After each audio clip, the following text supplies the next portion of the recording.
What is decision-making? Every day we make countless decisions, from what to wear, what to eat, to big career choices. Decision-making is part of our daily lives. But not every choice is easy, and sometimes we can get stuck. Today we'll explore the science behind making better decisions and how you can improve your decision-making skills. Let's dive in. When faced with too many options, it can be hard to make a decision. This is known as analysis paralysis. Our brains can become overwhelmed with too much information, making it difficult to choose. How can you avoid this? Start by narrowing down the most important factors to just 3. Then set criteria for what the best decision looks like. Don't aim for perfection, but instead aim for the best option based on your criteria. Research shows that having too many choices can lead to decision fatigue, which lowers satisfaction with the final choice. One simple and effective method for making decisions is the pro-con list. This involves listing out the pros and cons of each option, allowing you to make a logical and well-balanced decision. How can you do this? For example, if you have 2 job offers, list the pros, like salary, growth opportunities and commute, and cons, such as stress and work-life balance for each. By comparing them visually, you can make a more objective choice. Research shows that visually organizing information can improve decision quality and reduce regret.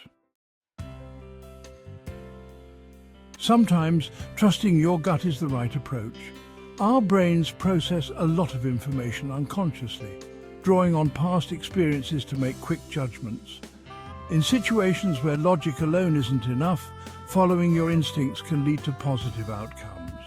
How can you do this? Well, if 2 options seem equally good and there's no clear winner, trust your feelings. Especially in areas where you have experience, your intuition is often accurate. Research shows that intuitive decision-making is as effective as logical decision-making in certain contexts. The framing effect is when the way information is presented affects our decisions. For example, 90% success rate sounds more appealing than 10% failure rate, even though they mean the same thing. Understanding how information is framed can help you make better decisions. How can you do this? When making a decision, focus on the data and not how it's presented. Stay objective and don't let others' framing sway you. Instead, evaluate options based on facts and figures.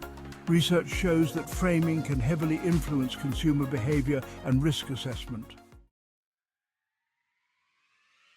Improving your decision-making process can give you more confidence in your daily choices. Whether it's avoiding analysis paralysis, organizing pros and cons, or trusting your instincts, using these techniques will help you make clearer and more balanced decisions. Next time you're unsure, try these methods and see how much easier decision-making becomes.